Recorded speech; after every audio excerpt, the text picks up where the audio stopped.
Hello everyone, Whoever's just released the version 5.6 special program, which obviously contains the trailer for the upcoming patch. I'm gonna go over it very quickly and analyze some of the interesting details. So, the Archon quest and patch in general is titled Paralogism. This is a logical fallacy which involves or is based on a deceptive or flawed argument. It is taken, not coined, but taken from the work of the German philosopher Immanuel Kant, who used it in his work Critique of Pure Reason, where he argues against rational psychologists who claim that they can prove the existence and immortality of the soul through pure reason and logic. Now, Kant himself was born on April 22, and the announcement for this special program was released or revealed on April 22. And as you're about to see, the themes of this patch are very congruent with the claims and debates that Immanuel Kant had with the rational psychologists. For instance, when the rational psychologists claimed that the existence, permanence, and immortality of the soul can be proved through pure reasoning and logic, Kant said that this is impossible because such a proof would be beyond the cognitive capacity of humans, and he defined 4 different paralogisms for why their arguments, the arguments of the rational psychologists, are flawed. Of course, the idea of the soul and the purification of the soul and evolution of the soul plays a very major role in Genshin Impact. This is something we see, well, not just in Genshin, we also see it in Amphorius, by the way, over in Star Rail. But it is very important in Genshin Impact, not just with the ancient dragons, but also with people like Rhinedottir and with the alchemist Rhinedottir, who is the mother and the teacher of Albedo. Let's go over the trailer and you'll see what I mean as I explain it.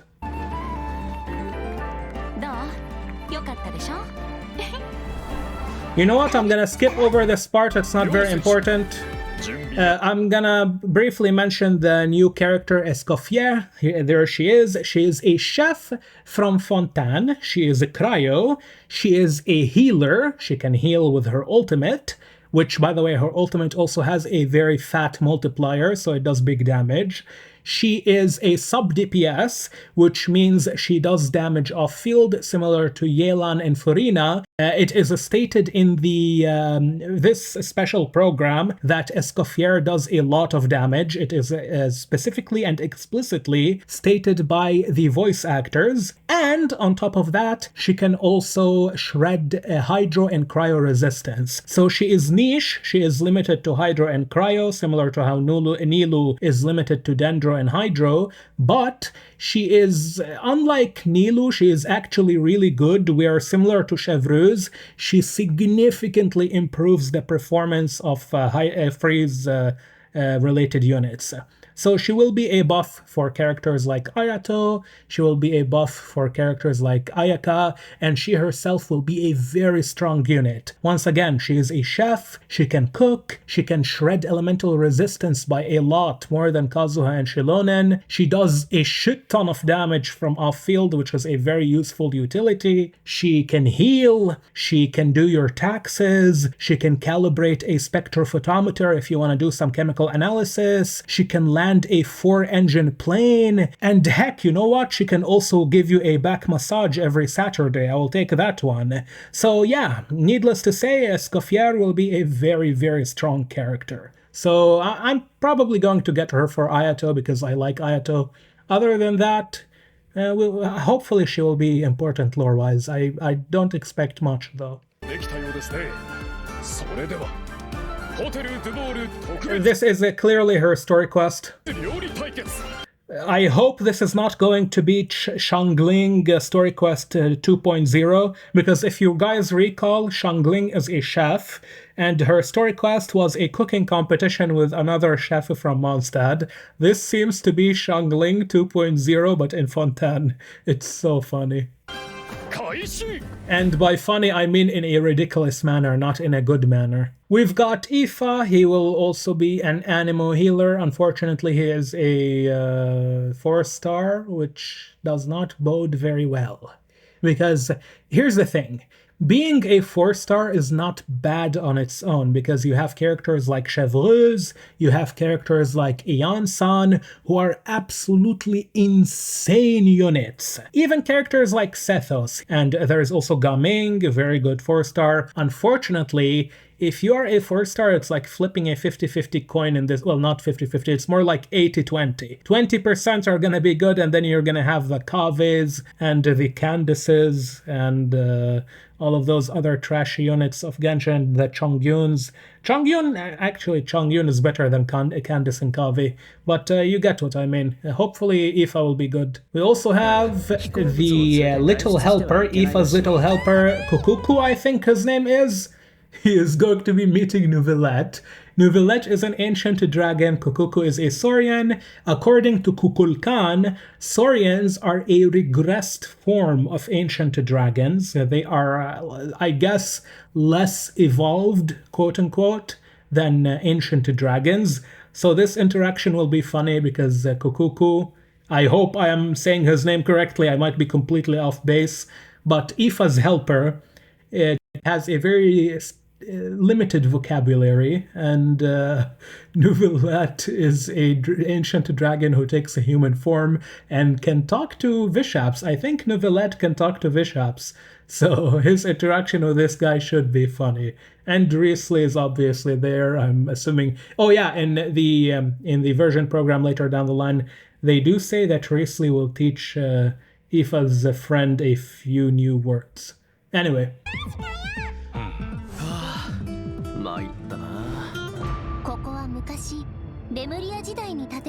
We have some Remuria lore. I'm assuming this is related to this event, which kinda sucks, because this type of stuff, whenever you have stuff about Remuria, Remus, Deshret, the Caribbean, you want it to be permanent in the game for others to see it. Like, for example, the reveal that Marcosius is a god, Guoba. Why the hell was this not permanent in the game? Marcosius's identity should have been permanent in the game, a permanent quest. Anyway.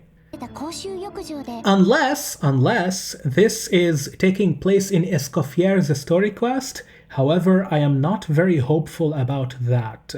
If this is part of Escoffier's story quest, I will be happy, because that would actually elevate her story quest from a stupid cooking competition to actually something worth playing through, I suppose. A good example is the story quest of, what's her name, Verisa. We meet a god called Bifrons from the Archon War, and he teaches us, well, he doesn't only teach us, Shamaran not Sumeru, in the Chasm, she is an offshoot of Bifrons. I'll talk about him in the future. We'll talk about mushrooms, don't worry. But yeah, Varisa's story quest was pretty good. Not amazing. The first half was complete garbage. Second half surprised me. Anyway, let's continue with this trailer.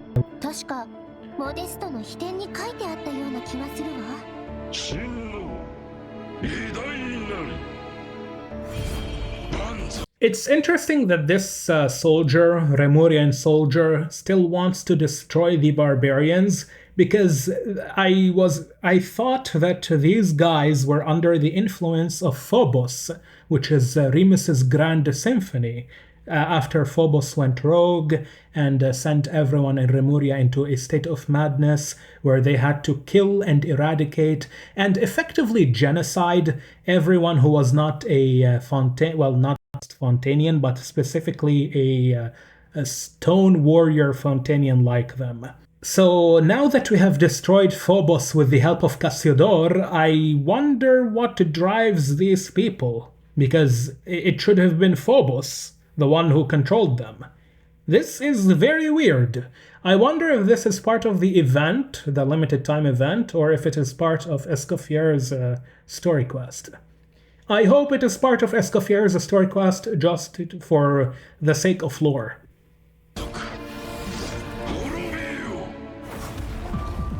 Unfortunately, it looks like the event. Anyway, this is the head of the dragon, Mecha Dragon, that we fight in Kukulkan's world quest with Little Buddy. We fought the secret source clause And now we are going to fight the Secret Source head as its own standalone boss. Holy yap! Given why I came here, you think it's curious ancient dragon relic? Oh, so they stole some Natlan technology. I wish Natlan playable characters had this technology. Hold on. Yeah, I wish they had this tech, the ancient dragon tech. But instead of ancient dragon tech, we get shit like Kinich and Ahau and Shilonen. Shilonen's design is good if it was in ZZZ. Same with Kinich. Like, all Natlan characters have excellent design for Zenless Zone 0. Their designs are not for Genshin, bro. If you wanted to make technology inside of Genshin, you make it similar to this. You make the characters use the Secret Source tech. Not the weird zoomer bullshit that we have with Kinich and Ahau and the pixel stuff and all the video game references. They are cool, but they are cool if they were in Zenless Zone 0. They don't actually fit the technological theme of Genshin. Genshin has a very unique technological theme, where you clearly have dragon influence, you have Conrian influence, some alien influence as well. So when people say that Mavuika riding a stupid motorcycle looks goofy, it's because her motorcycle is not in line with what ancient dragon technology is supposed to look like. And we know what ancient dragon technology looks like. It's this, and it's very cool. I really like it. I wish Natlan's characters used this technology and not the bullshit that they use. Especially since Natlan's technology is supposed to be taken from the ancient dragons. Anyway, yeah, let's skip this part. So a long time ago she sent me, oh yeah, let's go back a bit, my master, my mother, Rhinedottir, and then Albedo says, a long time ago she sent me to Mondstadt with the instruction to complete a task of monumental importance, to find the truth of the world. So obviously, guys, we know that Rhinedottir was in Kandria, she was involved with a project called the Primordial Human Project, and most of her work is within the field of alchemy, because she is an alchemist, just like Albedo, who is an alchemist, and they are, if we go to a higher order of thematic design, they are both inspired very heavily. They are very heavily inspired by the anime series Full Metal Alchemist and Full Metal Alchemist Brotherhood. This will become more apparent when Rhinedottir herself shows up. However, a lot of Rhinedottir's work also has to do with the nature of the soul, how it is purified, how it is created, where it comes from. This, of course, goes back to the work of Immanuel Kant and his debate with the rational psychologists. He said that you need empirical evidence to prove the existence of the soul, stuff like that. So Rhinedottir told Albedo to find the truth of the world, which makes me assume she wants him to find where souls come from. And in light of what just happened on Amphorius in version 3.2 of Honkai Star Rail, and how Anaxagoras discovered that the humans of the current era become the titans, the demigods of the current era become the titans of the next era, and then the titans of the next era are killed by the demigods of the era after it, that gives us a new perspective to take into account. Because Anaxagoras in Star Rail also discovered that souls are effectively they are seeds that remain constant throughout every single cycle. And you can replace the word cycle here with the word samsara in Genshin Impact, because Amphorius has cycles, Genshin has samsaras, and it aligns this way. So yeah, Anaxagoras' discovery and how he said that humanity are the true gods of Amphorius also lines up with how we learn that humans are so important with Kukulkan in his world quest. One of the reasons is, as we learn in the manga, the idea of allogenes, people who gain visions and then ascend into Celestia potentially, stuff like that. This could mean that the gods of every era are the humans or the vision wielders of the past era, something like that. That would be very interesting. So yeah, Rhinedottir's quest and research has gained a new meaning in light of what we have seen with Anaxagoras in Amphorius.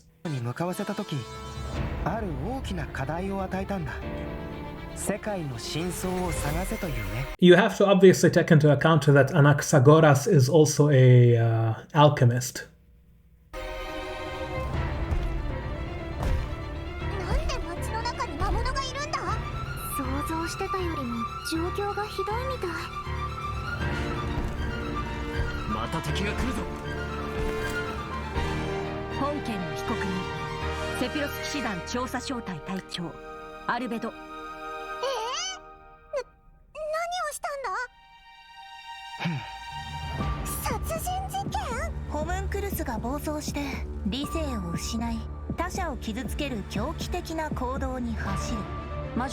It seems like Barbatos will facilitate our meeting with the Hexen Circle.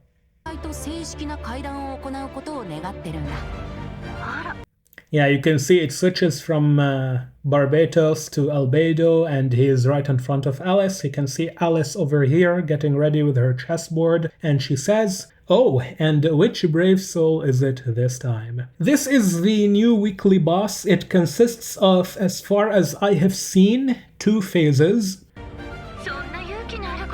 We can see Alice taking the form of this red Dodoko over here.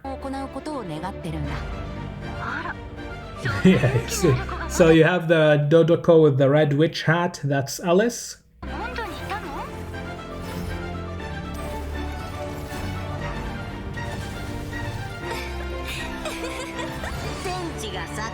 Ooh, hold up. So this blue Dodoko, when it switches from red to blue, this is the transition into phase 2. And the one who oversees phase 2, you can tell not only from her color, but also from her voice, is Barbeleth. Because blue is, if red is the color of Klee and the color of Alice, blue is the color of Mona and the color of Barbeleth. And Barbeleth is one of my favorite characters in Genshin, even though she has not come out yet. She is very, very funny. I hope she is playable, and I hope she does not look like a sexy young girl, because that would suck ass. She is described as an old witch. Mona calls her a hag. She should look old. This doesn't mean she should look decrepit, like on a walking stick with like a hunch in her back. That's not what I'm saying. She can stand upright. She can look refined. She can look, I suppose, aristocratic, clean, stuff like that, noble. But she has to look also old, because this character would not. I cannot really see her as anything. I cannot see her as a young, sexy girl.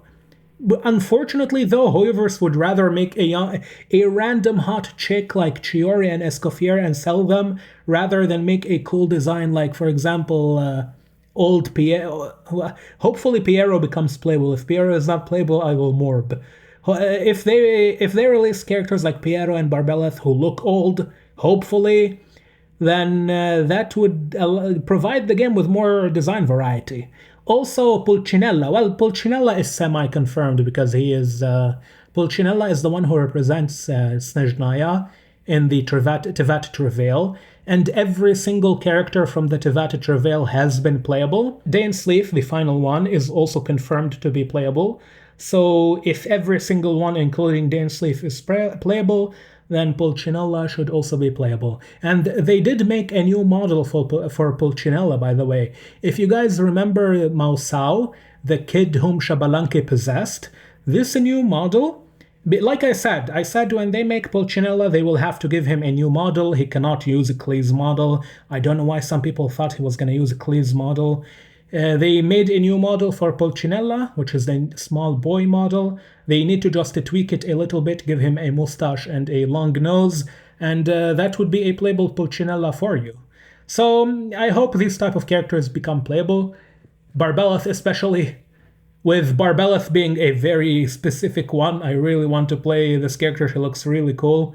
But, actually, let me analyze what she's saying right now, because this is very important. Only by turning the world on its head can we see its true colors. So it begs the question, what do you see on the other side of this chessboard? So Barbeleth in this line is referencing three different events that happened in Genshin. And you're about to see how cool this is. Only by turning the world on its head can we see its true colors. This is a reference to Peruer's weapon, Arlecchino. Peruer's weapon, which is called the Crimson Moon's Semblance. In the description of that weapon, there is a paragraph which reads or states that the astrologists of ancient Kandria, specifically during the Crimson Moon dynasty, peered through the inverted image of the false sky and saw the true fate of the world. So Barbeleth is referencing that line where she says only by turning the world on its head, so similar to the astrologists of Kandria, who peered through the inverted image of the sky and saw the true fate of the world. She says only by turning the world on its head can we see its true colors. When she specifically uses the term colors, this is very important because if you recall, those of you who did Citlali's story quest with Huitzilin said that Citlali and the Traveler are both very special because just like her, they can see the color of memories. And Huitzilin said that these memories were the thread and needle that she uses to weave her own domain or her own subspace, which we enter during the world quest in the Battle of Seven Colors. So the Traveler is able to see the color of memories. He can trace the weaving of those memories in the subspace. And whenever we mention weaving, we have to take into account the loom of fate, which weaves ley lines of its own, and ley lines are the threads of fate. So what Barbeleth here is saying, as you can see, is very cool. Like, you can see how cool this character is.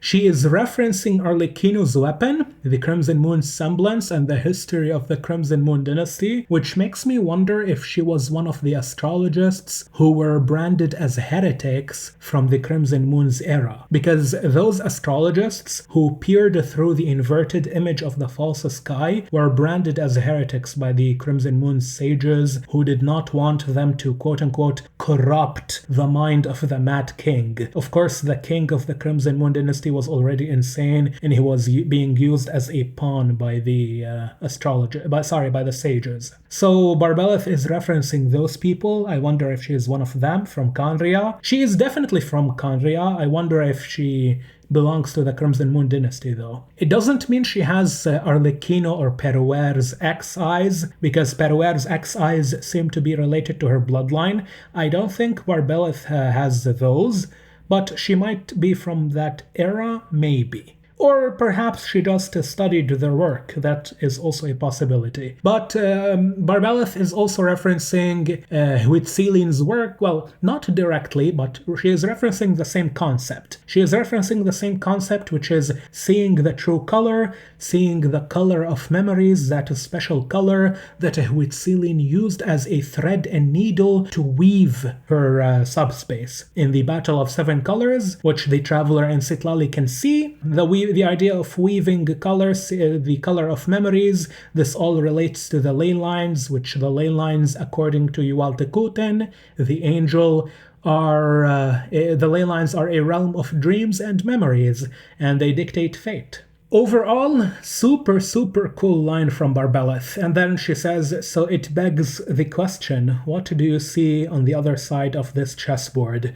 I really hope Barbeleth becomes playable. She seems like such a cool character. She knows so much too about the world. And good lord, like this line, only by turning the world on its head can we see the true colors. This is such a deep line if you actually know the lore behind it. It's so cool. It has bedtime story, the inception of the Inception of the Abyss Order. They were founded by Vedrfolnir, and I suspect Vedrfolnir was the student of Barbeleth. This I know this seems crazy, but I can actually justify it if I have time to make that theory. I think Vedrfolnir was the student of Barbeleth before Mona.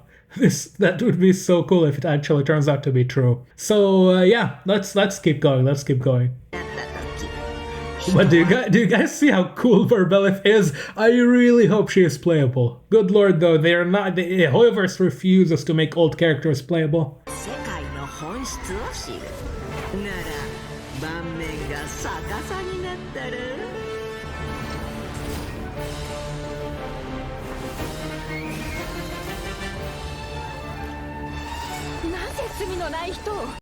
These guys are Paimon. We see Paimon. We see the Traveler.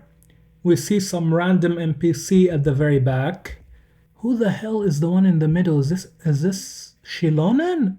Or is it Escoffier? Is this Escoffier? Oh wait, so the Remuria stuff is part of Escoffier's story quest, so it will be permanent in the game. Okay, this is good, this is good, this is good. At least this way, Escoffier's story quest will have some lore about Remus, and it won't be some random bullshit quest like Chiori's story quest, and those filler quests that they release every now and then. So yeah, this is good. So it seems like we're going to have a cooking arc with Escoffier in part 1 of her story quest, and then in part 2 we will have exploring Remus's ruins and some lore about ancient Remuria. So yeah, this will be cool. Okay, good.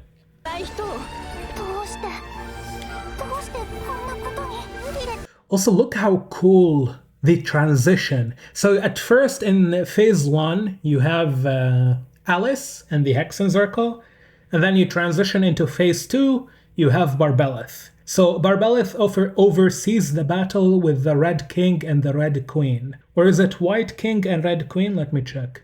So the king is somewhat white.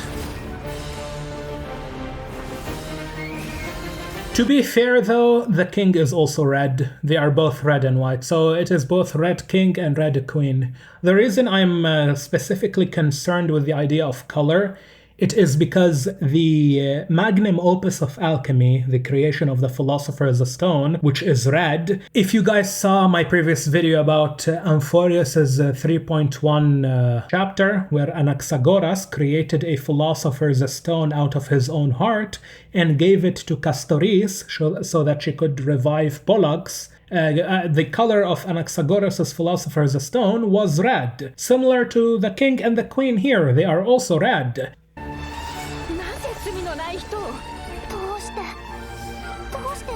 Yeah. I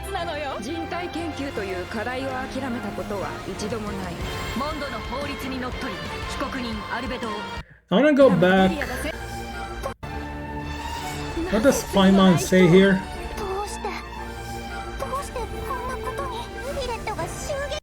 Paimon says Neuvillette was stabbed. I am confused. So what's the problem? Even if Neuvillette is stabbed, he is an ancient dragon with his own authority. A knife is not going to... Like, bro, if I stab Neuvillette in the stomach, do people think he's just gonna fucking die? This is an ancient... This is a primordial ancient dragon. One of the 7 sovereigns. What do you mean he got stabbed? That means nothing. He's not going to die from a stab wound. That's nothing. That's like saying, oh my god, no way, guys. No way, a mosquito bit me, guys. A mosquito bit me, no way. That's exactly what Paimon is saying. Neuvillette was stabbed? Unless this knife is like a cursed blade, which has some insane curse in it, like the Black Knife assassins who stabbed Godwyn with the Rune of Death. Unless it's something like that, Neuvillette getting stabbed means nothing. It was a drug that Remuria... Oh, this is Escoffier's quest. I don't think this is part of Neuvillette. I was gonna say, maybe if the knife has the drug from Remuria, which is like designed to kill dragons and gods, maybe then the knife would matter. But other than that, Neuvillette being stabbed means nothing. Like, the guy does not care about a stab wound. He can probably regenerate the stab wound instantly. Oh, holy shit, this boss looks cool. They explain it over here, the boss fight, yeah, in the second phase. Offer a quick piece of advice. The boss has some extremely powerful attacks, but freeze reactions can help you create an opening. Maybe jot that one. Yeah, so this is a weekly boss that can be frozen. This makes them one of the 2 bosses in the entire game who can be frozen. The other one currently is the Swan Eye, which exists in Chenyu Vale, Liyue. Anyway, yeah, that's about it. There's a new character that we're gonna see, that's Dahlia. He's one of the characters from his silhouette, you can tell. He was shown in, along with the Skirk, Aoife, Aeon-san, all of those. Hopefully he's good, I suppose. Might be a 4-star, looks like a 4-star. We shall see. At any rate, I'm gonna go continue doing whatever I was doing before filming this video. Thank you all for watching, and I will see you very soon. Take care.